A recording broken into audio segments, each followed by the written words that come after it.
Hello दोस्तों, हमारी कहानी वाले चैनल पे आप सबका स्वागत है। तो दोस्तों, ये हमारी कहानी मोहब्बत का पार्ट 4 है। अगर आपने इसके पिछले 3 पार्ट नहीं देखे तो उसका लिंक मैं आपको डिस्क्रिप्शन बॉक्स में या फिर आप हमारे चैनल पर जाकर भी देख सकते हैं। तो अब हम आगे की कहानी पढ़ना शुरू करते हैं। अब तक आपने पढ़ा मीरा और अरशद की मुलाकात बहुत ही अलग ढंग से हुई, जैसा मीरा ने कभी सोचा भी नहीं था। अरशद को उसने पहली मुलाकात में ही चोर समझ लिया था। हालांकि मीरा को इस बात का अफसोस भी था। उधर जब से मीरा घर आई थी तब से अर्जुन में एक अलग ही बदलाव देखने को मिल रहा था। अपनी शादी की बात सुनकर अर्जुन शर्माकर चला गया।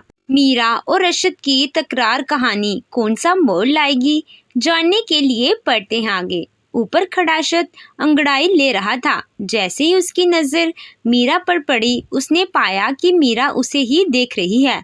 दोनों की नजरें मिली तो मीरा ने मन ही मन कहा, यहाँ रहना है तो इनसे दूरी बनाकर रखनी पड़ेगी।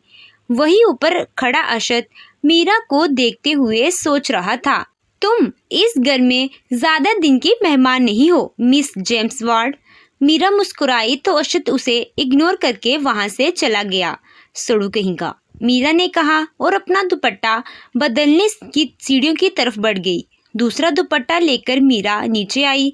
उसने देखा राधा अकेले ही किचन में थी और मीरा भी उनकी मदद करने किचन में चली आई। मीरा की रुचि देखते हुए राधा ने भी उसे काम करने दिया और मीरा से सबके लिए चाय बनाने को कहा। सच ही कहा था मीरा ने कि उसे सिर्फ चाय बनानी आती है। उसकी बनाए चाय की खुशबू से सारा किचन महक उठा था। राधा को कुछ बनाते देखकर मीरा उनके पास आई और कहा, आप क्या बना रही हैं? उत्पम, खाया है कभी? राधा ने बनाते हुए कहा, नहीं खाया, पर इसकी खुशबू अच्छी है। इसे कैसे बनाया आपने? मीरा ने सुगंध लेते हुए कहा, इसे सूजी और चावल के गोल से बनाते हैं। पहले गैस पर पैन में थोड़ा सा तेल डालकर फैलाओ, फिर सूजी का प्रोल ऐसे धीरे धीरे फैलाना है बनाते हुए। उसके बाद इसके ऊपर बारीक कटी सब्जियां जैसे कि प्याज, शिमला मिर्च, टमाटर, पत्ता गोभी डालकर इस पर फैलाना है। इसके बाद नमक और मसाला स्वाद अनुसार डालकर इसे दूसरी ओर पलटना है। जब दोनों तरफ से अच्छे से सिक जाए तो पैन से निकाल लो। राधा ने कहा, बहुत इजी है आंटी, हमें भी सीखना है। मीरा ने कहा, पहले लोगों को तो पहचानना सीख लो। एक जानी पहचानी आवाज मीरा के कानों में पड़ी। उसने जैसे ही गर्दन घुमाई, किचन के दरवाजे पर अरशद खड़ा था। अरशद की आवाज सुनकर राधा पलटी और कहा, उठ गया तू? और घर कब आया? तुझे पता है ना, तेरे पापा को तेरा घर देर से आना बिल्कुल पसंद नहीं है, पर तू नहीं सुनता। सॉरी माँ, अब से नहीं होगा ऐसा। अरशद ने अंदर आकर राधा को साइड से गले लगाते हुए कहा, ये मीरा है, निधि की सहेली। राधा ने अरशद से कहा, हाँ, कल रात मिल चुका हूँ मैं इनसे, काफी स्ट्रांग हैं। अरशद ने मीरा को घूरते हुए कहा, अच्छा है, चलो सबके साथ बैठकर नाश्ता कर लो। और मीरा, तुम चाय लेकर बाहर आ जाना, ठीक है? कहते हुए राधा ने नाश्ते की प्लेट उठाई और बाहर निकल गई। किचन में बस मीरा और अरशद थे। मीरा चाय छानने लगी। अरशद कुछ ही दूरी पर खड़ा अपने कप में दूध डालकर उसमें कॉफी मिक्स कर रहा था। मीरा ने एक बार उसकी ओर देखा और फिर वापस अपने काम में लग गई। चाय छानकर वह कप ढूंढने लगी। उसने इधर उधर देखा, कप अरशद की साइड में था। कप लेने मीरा उसकी ओर आई तो अरशद ने आंखों से वह मटका के इशारा किया तो मीरा ने मरी हुई सी आवाज में कहा, वो कप चाहिए। कहकर अरशद थोड़ा सा साइड हो गया।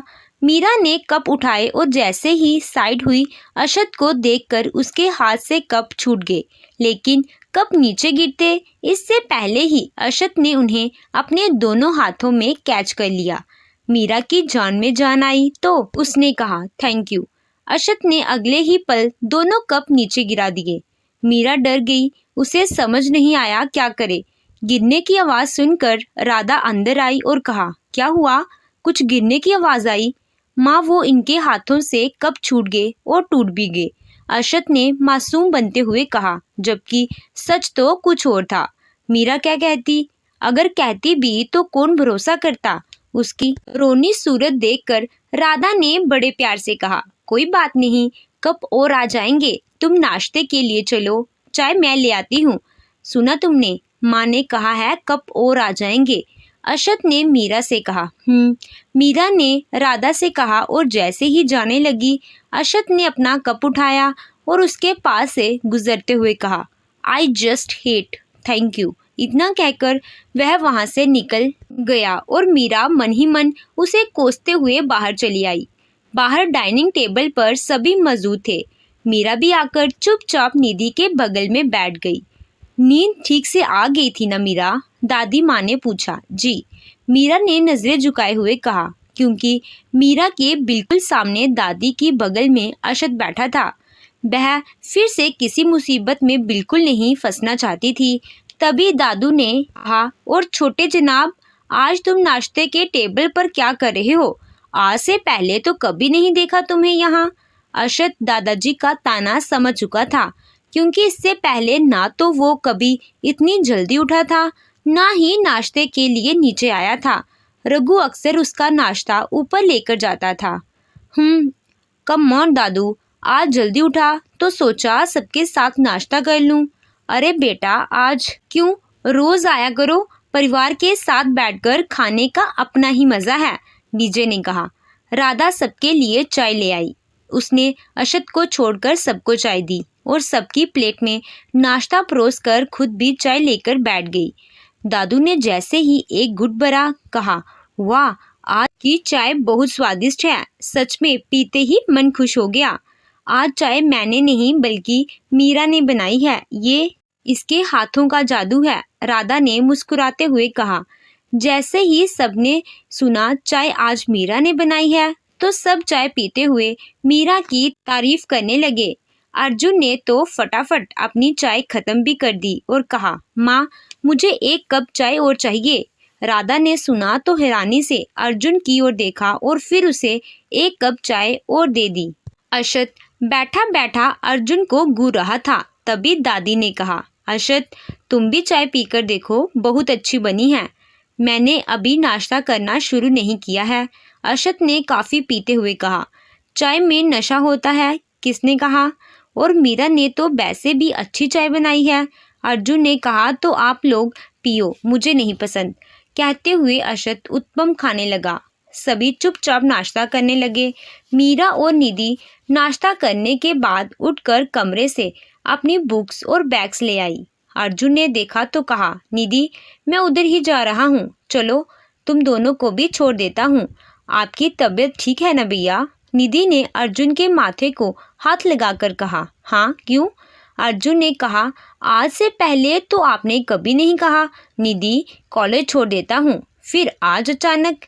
निधि की बात सुनकर अर्जुन चुप हो गया।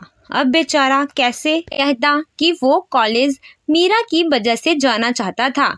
उसने निधि से कहा, मुझे सच में उस साइड काम है, तुम्हें जाना है, जाओ। कहते हुए अर्जुन जाने लगा तो निधि ने रोकते हुए कहा, अरे अरे भैया, मैं तो मजाक कर रही थी, अब चलो, जल्दी देर हो जाएगी, बस 2 मिनट में अपना बैग और फ़ोन लेकर आता हूँ। कहते हुए अर्जुन चला गया। निधि बाहर आ चुकी थी। मीरा वहीं खड़ी अर्जुन के आने का इंतजार कर रही थी। अर्जुन वापस आया तो उसके हाथ में बैग, फ़ोन और ढेर सारी फाइलें भी थी। ये हमें दे दीजिए, मीरा ने सहजता से कहा तो अर्जुन ने फ़ोन और बैग छोड़कर फाइल्स मीरा को थमा दी। दोनों साथ साथ चलने लगे तो अर्जुन ने कहा, चाय अच्छी बनी थी, थैंक यू, मीरा ने कहा। अब इससे आगे अर्जुन के पास बोलने को कुछ नहीं था। निधि बाहर आकर पहले ही गाड़ी में पिछली सीट पर बैठ चुकी थी। अर्जुन मुस्कुराया और आगे बढ़कर मीरा के लिए दरवाज़ा खोला, लेकिन मीरा बैठती उससे पहले ही अशत आकर बैठ गया। तुम कहाँ? अर्जुन ने अपने सपनों के पुल को टूटते देखकर कहा। वो आगे मुझे यूनिवर्सिटी छोड़ देना, अशत ने कहा। तू बाइक से चला जा, अर्जुन ने कहा। नहीं, वहाँ मेरे दोस्त इंतज़ार कर रहे हैं, वहाँ से मुझे बाहर जाना है, उनके पास गाड़ी है, बाइक कहाँ खड़ी करूँगा? अर्शद ने कहा। अर्जुन ने मीरा के लिए पीछे का दरवाज़ा खोला और बैठने का इशारा किया। खुद आकर ड्राइवर सीट पर बैठा और सीट बेल्ट लगाते हुए कहा, पापा को बताया अपने बाहर जाने के बारे में? चिल ब्रो, पापा के आने से पहले आ जाऊंगा। अब चलो, मुझे लेट होना बिल्कुल पसंद नहीं है, अर्शद ने कहा। अर्जुन ने गाड़ी स्टार्ट करके आगे बढ़ा दी। मीरा को आगे बैठा पाने का उसे मलाल था, इसीलिए उसने गाड़ी के अंदर का शीशा सेट कर लिया ताकि मीरा उसे नजर आ सके। मीरा का ध्यान खिड़की के बाहर आ गया। वह बड़े गौर से सब देख रही थी। निधि अपने फ़ोन में बिजी थी और अर्शद वो सर सीट से लगाकर कभी अर्जुन को देखता तो कभी सामने। मीरा ने खिड़की का शीशा हल्का सा खोल दिया। हालांकि ठंड थी पर मीरा को अच्छा लग रहा था। बाल उड़कर चेहरे पर आ रहे। मीरा ने सर ग्लास से लगा लिया और बड़े प्यार से बाहरी दुनिया को देख रही थी। अर्शद ने जैसे ही साइड मिरर में देखा तो कुछ पल के लिए नजरें वहीं जम गई। वो बालों की लटों को बार बार मीरा के चेहरे को चूमना कितना खूबसूरत बना रहा था। अर्शद काफी देर तक देखता रहा और फिर गर्दन घुमाकर अर्जुन की ओर देखने लगा। कुछ देर बाद गाड़ी कॉलेज के गेट के सामने आकर रुकी। निधि और मीरा अपनी अपनी बुक्स लेकर नीचे उतर गई। अर्जुन गाड़ी लेकर वापस निकल गया और अर्शद को उसकी यूनिवर्सिटी के सामने छोड़कर खुद ऑफिस चला गया। मीरा और निधि जैसे ही कॉलेज आई, बेनीत उनके पास आया। निधि मीरा और बेनीत को अकेला छोड़कर चली गई। मीरा को खामोश देखकर बेनीत ने कहा, निधि ने तुम्हारी माँ के बारे में बताया, जानकर दुख हुआ। मीरा ने कहा। तुम निधि के साथ रहती हो? बेनीत ने फिर कहा। हाँ, मीरा ने कहा। मीरा, कोई भी हेल्प चाहिए तो प्लीज़ मुझसे कहना, मुझे अच्छा लगेगा, बेनीत ने अपनेपन से कहा। हेल्प के नाम से मीरा को बेनीत की भेजी नोटबुक याद आई। उसने नोटबुक निकाली और बेनीत की ओर बढ़ाकर कहा, हमें इसकी ज़रूरत नहीं है बेनीत, हमारे लिए ये सब मत करो, हमें अच्छा नहीं लगता। मीरा, ये मैंने सिर्फ इसलिए भेजी थी क्योंकि 1 महीने तुम कॉलेज नहीं आ पाई थी। सोचा तुम्हें कोर्स कंप्लीट करने में आसानी होगी। 1 महीने बाद एग्ज़ाम है, बेनीत ने कहा। हम कर लेंगे, पर रखो, कहते हुए मीरा वहाँ से निकल गई और वह रुक गया। तभी वनीत के दोस्त ने आकर कहा, भाई, पिछले 2 साल से तू ट्राई कर रहा है पर बंदी तुझे घास तक नहीं डालती, फिर भी तू उसके पीछे पड़ा है। क्या करूं यार, उसके अलावा और जचती नहीं, वनीत ने कहा। पर मुझे नहीं लगता वो मानेगी। डिसेंट सी बंदी है यार, पढ़ने आई है, अब तो कोई है भी नहीं उसका, एक माँ वो भी जा चुकी है।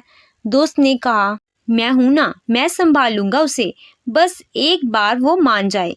बेस्ट ऑफ लक, मान जाए तो पार्टी देना मत भूलना, दोस्त ने कहा और वहां से चला गया।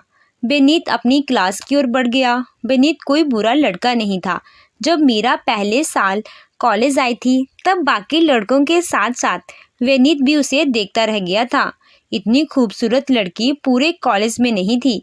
कई लड़कों ने मीरा को दोस्ती प्यार के लिए मनाया पर मीरा ने अपनी पढ़ाई के अलावा किसी और चीज को वक्त ही नहीं दिया। धीरे धीरे सब बदल गया, लेकिन बेनीत नहीं बदला और हमेशा मीरा से अपने दिल की बात कहने की कोशिश करता रहा।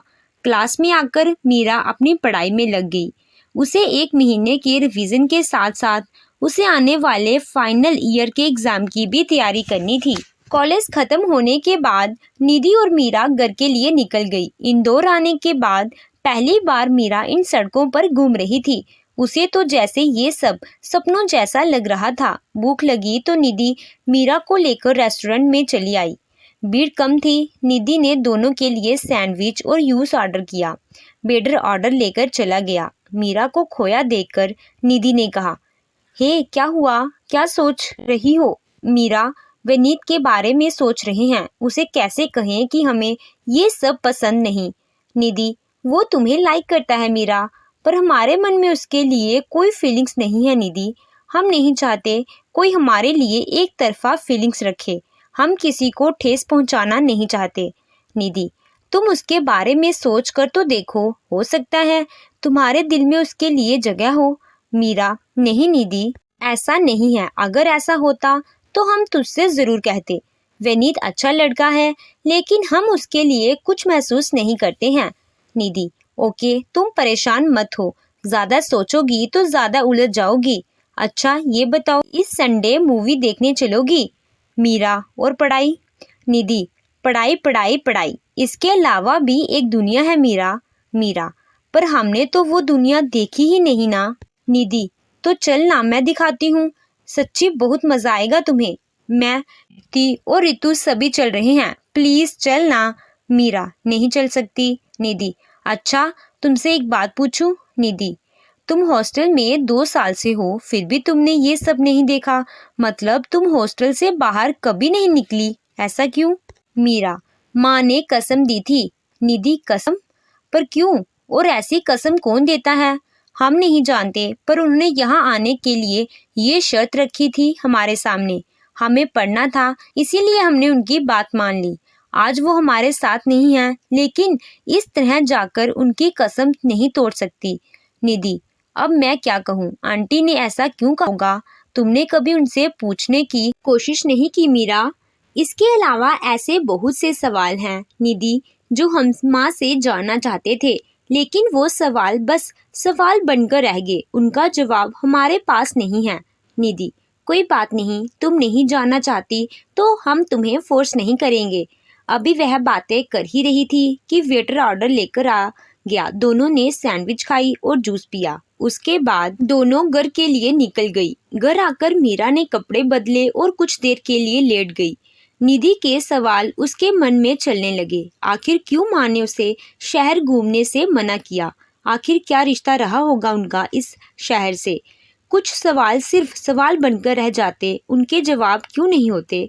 मीरा उठकर बैठ गई। मुश्किल से वह माँ का ख्याल जहन से निकाल आई, क्योंकि वह कमजोर पड़ना नहीं चाहती थी। मीरा एक बार फिर लेट गई। आंख लगी तो सारी बातें, सारे ख्याल अपने आप जहन से बाहर होते गए। शाम को निधि ने कमरे में आकर उसे उठाते हुए कहा, कितना सोगी, शाम हो चुकी है। मम्मा को तो टेंशन हो रही थी, कहीं तुम बीमार तो नहीं हो गई। चलो नीचे चलकर दर्शन दो उन्हें। वो जरा आंख लग गई थी। मीरा ने उबासी लेते हुए कहा, कोई बात नहीं, तुम मुंह धो लो, मैं तब तक कमरा ठीक कर देती हूँ। निधि ने कहा, आते हैं। कहते हुए मीरा उठी और बाथरूम की ओर बढ़ गई। निधि ने कमरा साफ किया और फिर दोनों नीचे आ गई। मीरा ने सफेद रंग का कॉलर वाला कुर्ता पहना था और नीचे पीले रंग का पटियाला, लेकिन उन कपड़ों में भी वह बहुत प्यारी लग रही थी। जैसे ही नीचे आई, राधा ने कहा, क्या हुआ बेटा, तुम दोपहर का खाना खाने नीचे नहीं आई? तबीयत तो ठीक है ना? वो कॉलेज से आते हुए निधि ने बाहर कुछ खिला दिया था, इसीलिए भूख नहीं थी। सॉरी, आपको बताया नहीं, मीरा ने पास बैठते हुए कहा। कोई बात नहीं, रात के खाने में क्या खाओगी? राधा ने प्यार से उसका गाल छूकर कहा, जो भी आप प्यार से खिला दें। मीरा ने मुस्कुराकर कहा।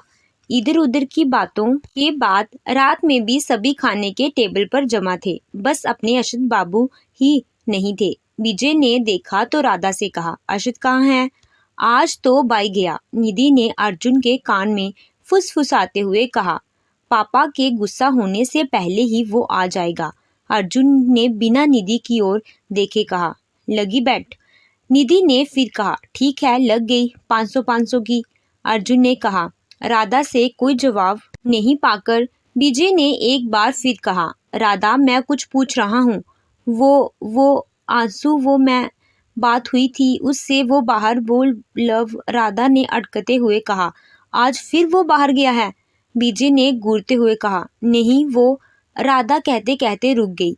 माँ जल्दी से खाना लगाओ, बहुत भूख लगी है, अशद ने कुर्सी पर बैठते हुए कहा। अशद को वहां देखकर सभी हैरान थे, शिवाय अर्जुन के। कहाँ थे तुम? विजय ने कहा। माँ ने आपको बताया नहीं, ऊपर था, सो रहा। अशद ने बिना विजय की ओर देखे कहा। हाँ यही तो कह रही थी, सो रहा था ऊपर।